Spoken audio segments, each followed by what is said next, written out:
Bonjour et bienvenue. Aujourd'hui, on va décortiquer ensemble un sujet qui donne souvent du fil à retordre quand on apprend le français. Comment dire l'heure? Ça a l'air simple comme ça à première vue, mais en réalité, ça cache des subtilités vraiment fascinantes. Et c'est ça qu'on va explorer. Alors, est-ce qu'on dit il est 9h45 ou bien il est 10h moins le quart? Si cette question vous a déjà traversé l'esprit, si vous avez déjà eu cette petite hésitation, eh bien rassurez-vous, c'est un sentiment très très courant, vous n'êtes absolument pas seul dans ce cas. Et cette citation, trouvée sur Reddit, elle illustre parfaitement le problème. C'est une question de perspective en fait. Et c'est normal d'être un peu perdu au début, parce que le français, eh bien, il utilise deux systèmes bien distincts pour parler de l'heure. Mais promis, à la fin de cette analyse, tout sera beaucoup plus clair. Alors, voici le programme qu'on va suivre. On va commencer par les règles de base, les fondations. Ensuite, on verra la grande différence entre l'heure formelle et informelle. Après, on va plonger dans le détail de chaque système, le format 24 heures, puis le format 12 heures. On fera un petit détour par la culture pour voir comment le temps est perçu en France. Et on terminera avec un mémo récapitulatif bien pratique. Allez, on commence par le commencement. Avant même de parler des deux systèmes, il y a trois règles d'or, des règles de base qu'il faut absolument connaître et toujours respecter. En maîtrisant juste ces trois petites règles, on évite déjà la majorité des erreurs. Alors, la première, et c'est non négociable, on commence toujours par il est. C'est une structure impersonnelle, un peu comme quand on dit il fait beau ou il pleut. On ne dit jamais c'est 5 heures. Deuxième règle, on précise toujours heure ou heure après le chiffre. C'est indispensable. Et enfin, la troisième, c'est une petite exception. Pour une heure, on dit bien il est une heure. Pourquoi? Tout simplement parce que le mot heure est un nom féminin. Il faut donc accorder. Et puis, le français a ces deux petits mots magiques qui simplifient la vie, midi et minuit. Pour midi, 12 heures en plein jour, on dit tout simplement il est midi. Ça vient de mi, le milieu, et dit le jour en ancien français logique. Pour minuit, c'est le même principe, il est minuit, le milieu de la nuit. C'est la façon la plus naturelle de le dire. Et attention, on n'ajoute jamais le mot heure après. On ne dit pas il est midi heure. Jamais. Bon, maintenant qu'on a les bases, on arrive au cœur du sujet. C'est ici que la route se sépare en deux. En français, il y a vraiment deux manières de dire l'heure, et tout dépend de la situation. Voilà la différence fondamentale. D'un côté, on a l'heure formelle, le système sur 24 heures. C'est l'heure de la précision, de la clarté absolue. On la trouve sur les billets de train, pour un rendez-vous médical, dans un email professionnel. De l'autre côté, on a l'heure informelle, sur 12 heures. C'est l'heure du quotidien, des conversations entre amis, de la famille. Elle est plus fluide, plus imagée, avec ses propres expressions. Alors, plongeons dans le premier système, le format 24 heures. On l'appelle aussi l'heure officielle. C'est le plus simple, le plus direct et c'est vraiment la norme dans tous les contextes officiels en France. La logique est implacable. Au lieu de repartir à 1 heure après-midi, on continue tout simplement de compter. 13 heures, 14 heures, 15 heures, etc. L'avantage énorme, c'est qu'il n'y a aucune confusion possible entre le matin et l'après-midi. C'est le système de la clarté par excellence. Prenons le temps de bien écouter et de répéter ensemble la prononciation de ces heures. C'est un excellent exercice. Faites bien attention aux liaisons, par exemple dans 17 heures ou 19 heures, et remarquez aussi la petite particularité à 21 heures, on dit 21 heures avec ce et une qui s'accorde au féminin. Allez, on y va.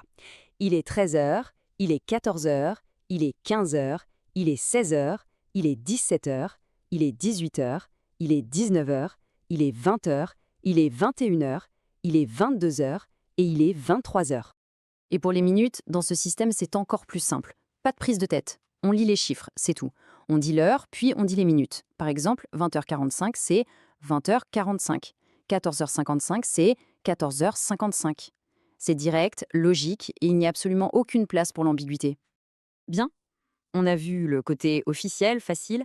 Maintenant, passons au côté, disons, plus français, plus idiomatique. Le système conversationnel sur 12 heures. C'est là que les choses deviennent un peu plus intéressantes et, avouons-le, un peu plus complexes.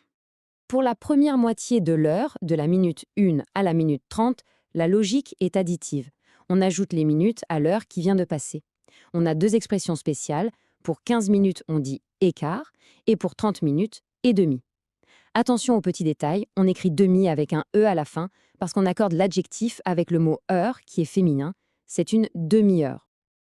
Alors là, attention, c'est le moment où il faut un peu retourner son cerveau. Une fois qu'on a passé la demi-heure, la perspective change complètement. On ne pense plus à l'heure passée, mais à l'heure qui va arriver. Et on utilise le mot moins pour soustraire. Prenons l'exemple de 7h50. On se projette vers l'heure suivante, c'est-à-dire 8h. Et on se demande combien de minutes manque-t-il pour arriver à 8h. Il en manque 10. Donc on dit « il est 8h moins 10 ». C'est la partie la plus délicate, mais une fois que ce déclic mental est fait, ça devient un automatisme. Évidemment, comme le système sur 12 heures répète les chiffres 2 fois par jour, il faut bien préciser de quel moment on parle.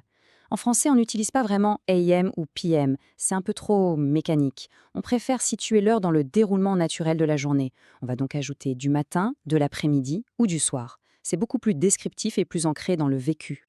Voilà, maintenant on maîtrise la technique. Mais on peut aller un peu plus loin.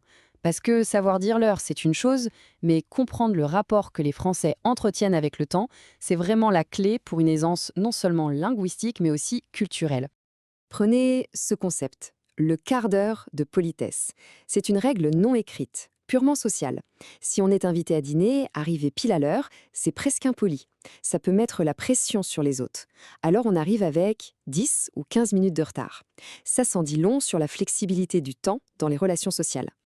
C'est une phrase magnifique, je trouve, et elle capture vraiment l'essence de cette approche française. Le temps est important, il est respecté, mais il ne doit jamais, jamais prendre le pas sur les plaisirs de la vie, sur le fait de vivre l'instant. Et on observe cette dualité partout. D'un côté, le système formel sur 24 heures montre un besoin de précision, d'efficacité, surtout dans le monde du travail. Mais de l'autre, toutes ces habitudes culturelles, les repas qui durent des heures, les 5 semaines de congés payés, le droit à la déconnexion, tout ça révèle une valeur encore plus fondamentale, l'équilibre entre la vie professionnelle et la vie personnelle, et l'importance du plaisir de vivre. Allez, pour finir et pour que tout soit bien clair, on va rassembler toutes ces informations dans un petit mémo super pratique. Ce tableau, c'est un peu votre référence ultime. Il met parfaitement en lumière la façon dont la même heure peut s'exprimer de deux manières complètement différentes. Regardons l'exemple de 20h45. En langage formel, officiel, c'est simple, direct, 20h45. Mais dans une conversation, on change de perspective, on se projette vers 21h et on dit « il est 9h moins le quart ». C'est vraiment cette différence de logique qui est au cœur de tout ce qu'on a vu aujourd'hui. Et on arrive à la fin de notre exploration. Finalement, apprendre à dire l'heure en français, c'est bien plus qu'apprendre des chiffres et des mots. C'est découvrir une double approche du temps, une qui valorise la précision et l'efficacité, et une autre qui célèbre la fluidité de la conversation et le plaisir de l'instant. Et ça nous laisse avec une question assez fascinante, je trouve. Qu'est-ce que notre façon de parler du temps réveille de notre propre culture? Voilà, c'est tout pour aujourd'hui. Merci beaucoup de nous avoir suivis. You are doing great. Don't stop. Subscribe and watch the next video.